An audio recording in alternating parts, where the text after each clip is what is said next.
নমস্কার বন্ধুরা, আপনাদের সকলকে স্বাগত জানাই আমার গল্প অনুরাগীতে। আপনাদের মনের মতো গল্প শোনার সেরা ঠিকানা গল্প অনুরাগী।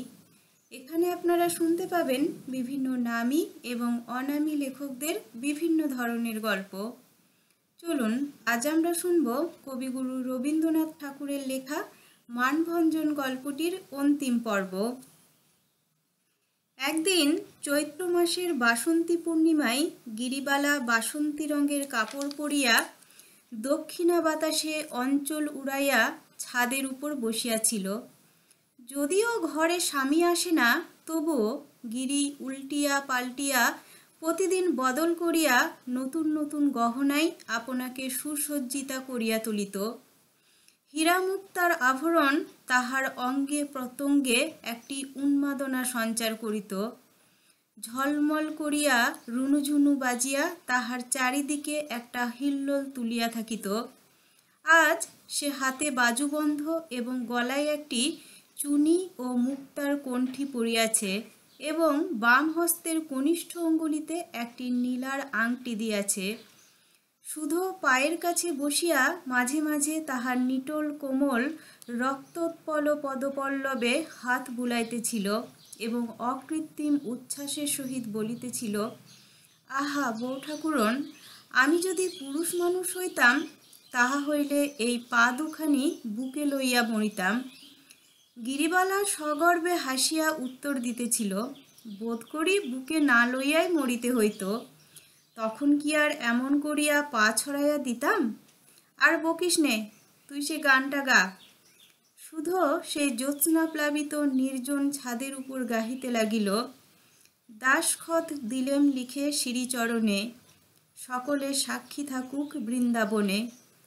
তখন রাত্রি 10টা, বাড়ির আর সকলে আহারাদি সমাধা করিয়া ঘুমাইতে গিয়াছে।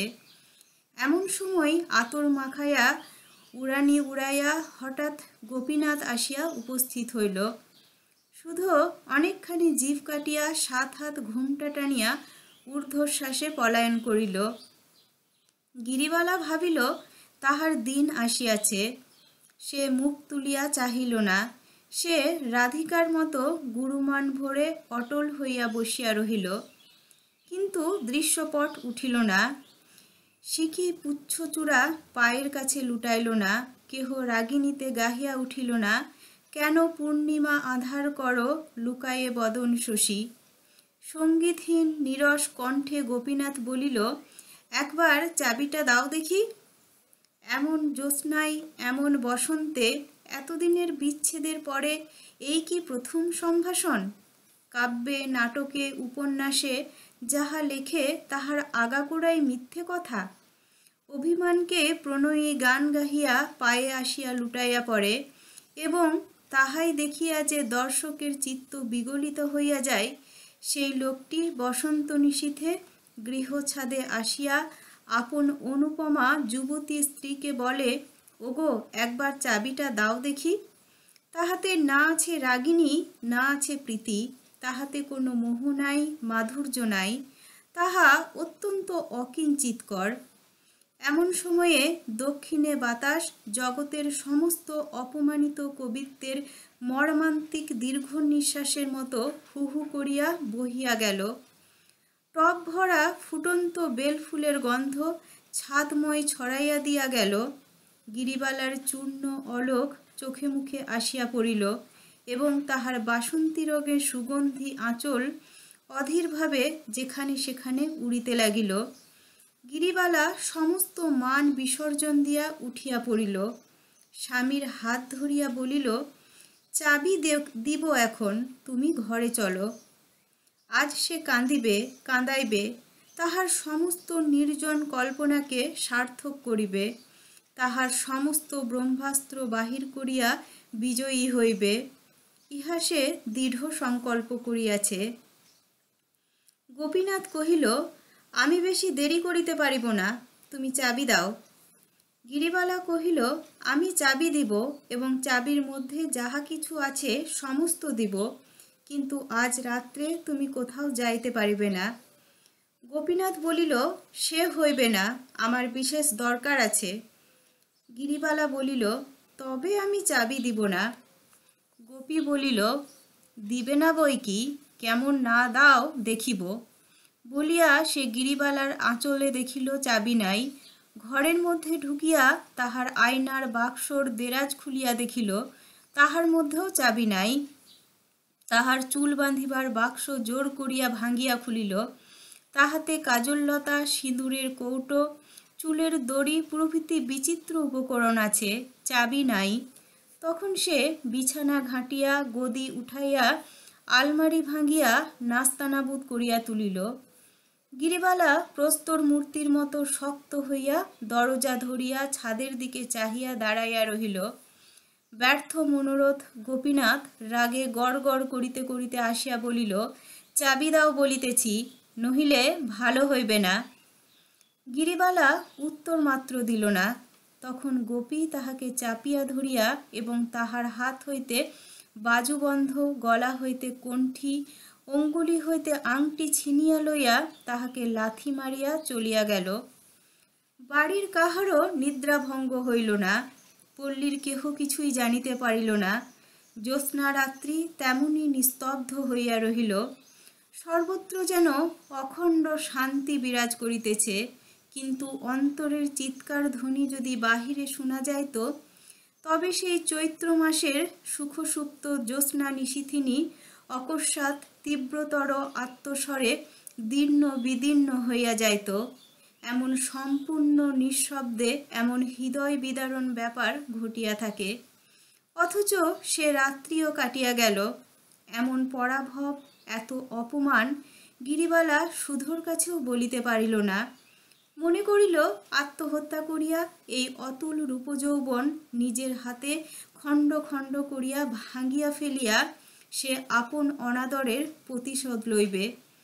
কিন্তু তখনই মনে পড়িল, তাহাতে কাহারও কিছু আসিবে যাইবে না। পৃথিবীর যে কতখানি ক্ষতি হইবে তাহা কেহ অনুভবও করিবে না। জীবনে কোনো সুখ নাই, মৃত্যুতেও কোনো সান্ত্বনা নাই। গিরিবালা বলিল, আমি বাপের বাড়ি চলিলাম। তাহার বাপের বাড়ি কলিকাতা। কলিকাতা হইতে দূরে। সকলেই নিষেধ করিল, কিন্তু বাড়ির কর্ত্রী নিষেধও শুনিল না, কাহাকে সঙ্গেও লইল না। এদিকে গোপীনাথও সদল বলে নৌকোবিহারে কতদিনের জন্য কোথায় চলিয়া গিয়াছে কেহ জানে না। গান্ধর্ব থিয়েটারে গোপীনাথ প্রায় প্রত্যেক অভিনয়েই উপস্থিত থাকিত। সেখানে মনোরমা নাটকে লবঙ্গ মনোরমা সাজিত এবং গোপীনাথ সদলে সম্মুখী সারে বসিয়া তাহাকে উচ্চস্বরে বাহবা দিত এবং স্টেজের ওপর তোড়া ছুঁড়িয়া ফেলিত। মাঝে মাঝে এক একদিন গোলমাল করিয়া দর্শকদের অত্যন্ত বিরক্তিভাজন হইত। তথাপি রঙ্গভূমির অধ্যক্ষগণ তাহাকে কখনো নিষেধ করিতে সাহস করে নাই। অবশেষে একদিন গোপীনাথ কিঞ্চিত মত্ত অবস্থায় গ্রিন রুমের মধ্যে প্রবেশ করিয়া ভারী গোল বাঁধাইয়া দিল। কি এক সামান্য কাল্পনিক কারণে সে আপনাকে অপমানিত জ্ঞান করিয়া কোনো নটিকে গুরুতর প্রহার করিল। তাহার চিৎকারে এবং গোপীনাথের গালিবর্ষণে সমস্ত নাট্যশালা চকিত হইয়া উঠিল। সেদিন অধ্যক্ষগণ আর সহ্য করিতে না পারিয়া গোপীনাথকে পুলিশের সাহায্যে বাহির করিয়া দেয়। গোপীনাথ এই অপমানের প্রতিশোধ লইতে কৃতনিশ্চয় হইল। থিয়েটারওয়ালারা পূজার 1 মাস পূর্ব হইতে নতুন নাটক মনোরমার অভিনয় খুব আড়ম্বর সহযোগে ঘোষণা করিয়াছে। বিজ্ঞাপনের দ্বারা কলিকাতা শহরটাকে কাগজে মুড়িয়া ফেলিয়াছে। রাজধানীকে যেন সে বিখ্যাত গ্রন্থকারের নামাঙ্কিত নামাবলী পড়াইয়া দিয়াছে। এমন সময় গোপীনাথ তাহাদের প্রধান অভিনেত্রী লবঙ্গকে লইয়া বোটে চড়িয়া কোথায় অন্তর্ধান হইল তাহার আর সন্ধান পাওয়া গেল না। থিয়েটারওয়ালারা হঠাৎ আকুল পাথারে পড়িয়া গেল। কিছুদিন লবঙ্গের জন্য অপেক্ষা করিয়া অবশেষে এক নতুন অভিনেত্রীকে মনোরমার অংশ অভ্যাস করাইয়া লইল। তাহাতে তাহাদের অভিনয়ের সময় পিছাইয়া গেল, কিন্তু বিশেষ ক্ষতি হইল না। অভিনয়স্থলে দর্শক আর ধরে না। শত শত লোক দ্বার হইতে ফিরিয়া যায়। কাগজেও প্রশংসার সীমা নাই। সে প্রশংসা দূর দেশে গোপীনাথের কানে গেল। সে আর থাকিতে পারিল না।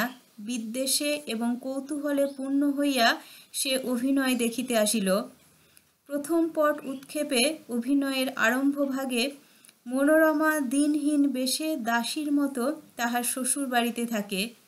প্রচ্ছন্ন বিনম্র সংকুচিত ভাবে সে আপনার কাজকর্ম করে। তাহার মুখে কথা নাই এবং তাহার মুখ ভালো করিয়া দেখাই যায় না।